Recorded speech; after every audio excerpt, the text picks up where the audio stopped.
असलामुअलैकुम दोस्तों, की हाल है जी? ठीक हो, खुश हो, खैर खरीयत नाल हो जी? दोस्तों अज असी मौजूद हाँ ज़िला फैसलाबाद दे विच ते अज असी तुहानूं जिहड़ी हिस्टोरिकल प्लेस दिखाण लगे हाँ ये जी सरदार भगत सिंह दी हवेली है। शहीद सरदार भगत सिंह इन्हां दी जी पिक्चर आ जी सरदार जी के बारे सारा कुछ लिखा है। सरदार भगत सिंह हवेली को 1890 में तमीर किया गया है जी। सारा कुछ तुसी पढ़ सकते हो। अज ही असी तुहानूं इस हवेली का विजिट करवाना है ते अपने सारे देखने वाले भैन भाइयों अगे रिक्वेस्ट है मेरी कि जेडे साडे चैनल ते नवे हैं वो साडा चैनल सबसक्राइब करो, वीडियो नूं लाइक ते शेयर लाजमी करिया जे ताकि उन्हां भाइयों तक भी ये वीडियो पहुँच जाए जेडे किसी भी बना तो पाकिस्तान नहीं आ सकते या वो सरदार भगत सिंह दी हवेली वेखण दा शौक रखते आ। तो इंशाअल्लाह तुहानूं एक एक चीज़ दिखावांगा। अंदर 2 कमरे आ जी, मेन दरवाज़ा है। इंशाअल्लाह जी सारी तुहानूं इन्फॉर्मेशन अज देंगे। तो चलिए जी हुण सरदार भगत सिंह दी हवेली की तरफ। शहीद सरदार भगत सिंह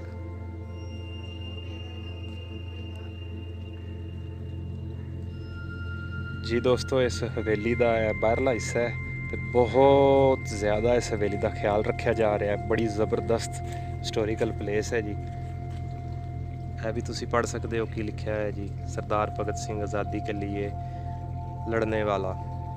1907 च इन्हां दी पैदाइश सी जी ते 1931 नूं ये शहीद हो गए जी। है जी रास्ता जा रहा इस हवेली नूं है जी। मेहमानां दे बहण वास्ते जगह बनाई हुई है।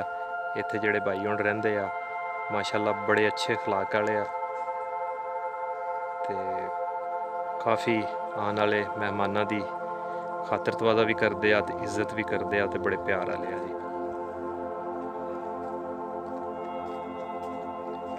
जी। दोस्तों ए जी इस हवेली का मेन दरवाज़ा जी। सरदार भगत सिंह दी हवेली है जी।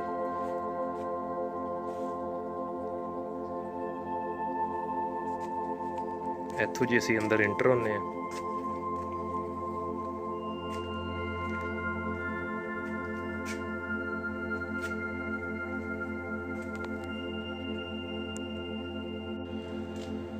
जी दोस्तों ते असी इस टाइम हवेली दे विच आ गए हैं। है जी बेरी का दरखत भी भगत सिंह के दौर का ही है।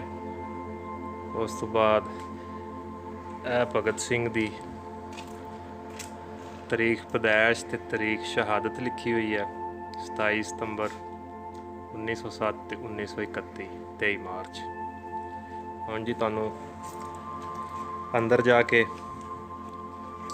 भगत सिंह दियां कुछ तस्वीरां वो भी दिखाने जी। है जी मेन दरवाज़ा है कमरे का। यह भी उस दौर का ही लगा हुआ जी।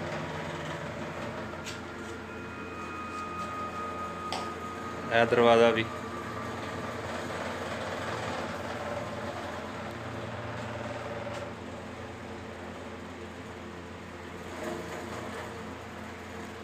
है जी। मुख्तलिफ तस्वीरां लगियां हुई हैं। असी इन्हां दे बारे नहीं जानते।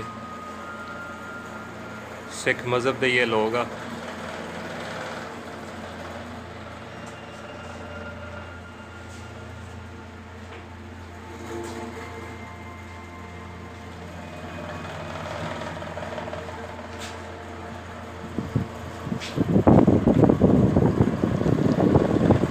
जी दोस्तों यह छत भी भगत सिंह के दौर की है। कमरा, अलमारियां, दरवाजे, फर्श, कंधा सब कुछ भगत सिंह के दौर का है।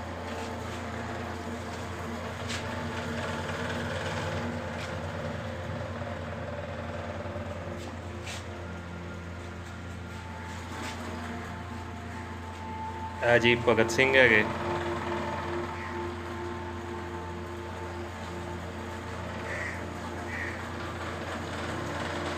यह वीडियो खास तौर अपने सिख भाइयों लिए है ਜਿਹੜੇ 47 ਦੀ ਵੰਡ ਤੋਂ ਬਾਅਦ ਇੰਡੀਆ ਚਲੇ ਗਏ ਸੀ। ਹੁਣ ਜੀ ਤੁਹਾਨੂੰ ਭਗਤ ਸਿੰਘ ਦੀ ਤੇ ਉਹਨਾਂ ਦੇ ਵਾਲਦੈਨ ਦੀ ਤੁਹਾਨੂੰ ਤਸਵੀਰਾਂ ਦਿਖਾਉਂਦੇ ਆ ਜੀ। ਇਹ ਜੀ ਭਗਤ ਸਿੰਘ ਆ, ਇਹ ਇਹਨਾਂ ਦੇ ਜੀ ਵਾਲਦ ਸਾਹਿਬ ਆ ਕਿਸ਼ਨ ਸਿੰਘ, ਤੇ ਇਹ ਇਹਨਾਂ ਦੀ ਵਾਲਦਾ ਜੀ।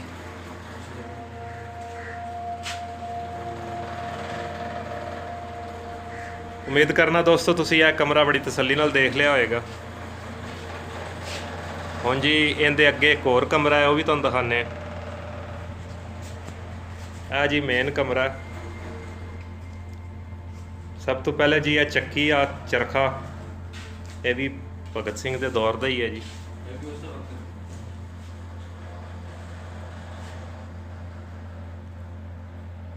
ਇਹ ਜੀ ਕੁਝ ਮੁਖਤਲਿਫ ਪਿਕਚਰਾਂ ਬਣੀਆਂ ਹੋਈਆਂ। ਸ਼ਹੀਦ ਭਗਤ ਸਿੰਘ।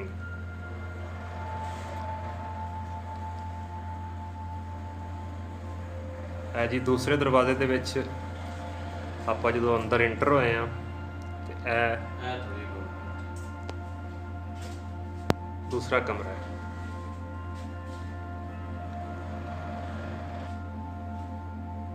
ਜੀ ਦੋਸਤੋ ਜਿਹੜਾ ਤੁਸੀਂ ਸਾਹਮਣੇ ਲਿਖਿਆ ਹੋਇਆ ਦੇਖ ਰਹੇ ਜੇ, ਇਹ ਭਗਤ ਸਿੰਘ ਦੇ ਹੱਥ ਦਾ ਲਿਖਿਆ ਹੋਇਆ ਲੈਟਰ ਆ ਜਿਹੜਾ ਉਹਨਾਂ ਨੇ ਲਿਖਿਆ ਸੀ।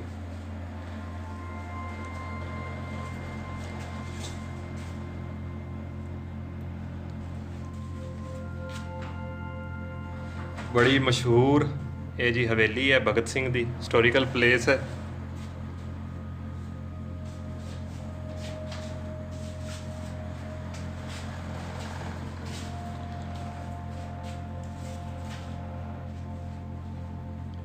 ਸ਼ਹੀਦ ਅਸ਼ਫਾਕੁੱਲਾ ਖਾਨ।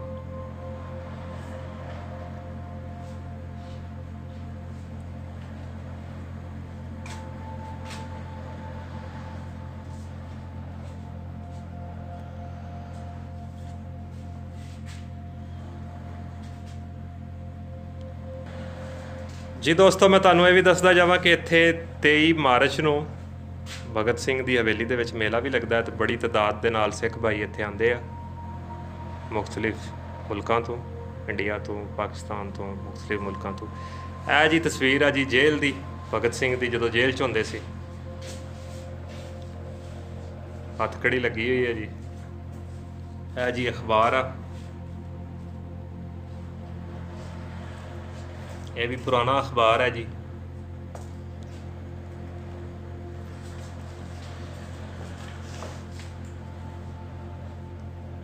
ਇਹ ਵੀ ਜੇਲ੍ਹ ਦੀ ਤਸਵੀਰ ਆ ਜੀ ਭਗਤ ਸਿੰਘ ਦੀ।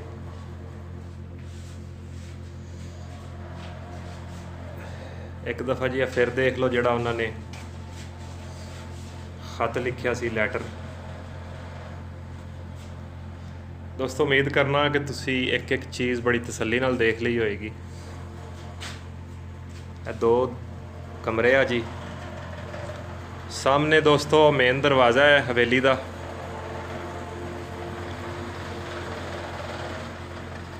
ਬੇਰੀ ਦਾ ਦਰਖਤ ਵੀ ਭਗਤ ਸਿੰਘ ਦੇ ਦੌਰ ਦਾ ਹੈ ਜੀ। ਇਸ ਮੇਨ ਦਰਵਾਜ਼ੇ ਤੋਂ ਅਸੀਂ ਅੰਦਰ ਐਂਟਰ ਹੋਏ ਹਾਂ। ਪਹਿਲਾ ਕਮਰਾ ਆਇਆ ਜੀ।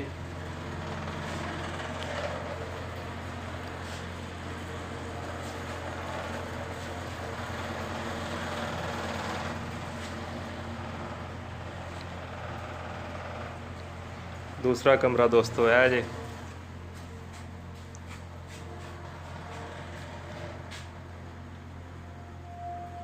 छत भी भगत सिंह दे दौर दी है।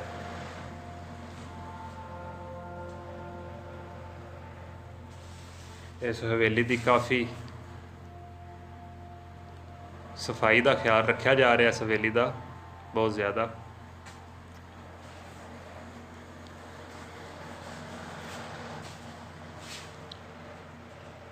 दोस्तों उम्मीद करना कि तुहानू मेरी वीडियो अच्छी लगी होएगी। अपने भाई महर मुदस्सर नूं इजाज़त दिओ। दुआवां च याद रखिया जाए। इंशाअल्लाह एक नवी हिस्टोरीकल प्लेस लैके हाज़र होवांगा। उन्नी देर लई जी अल्लाह हाफिज़।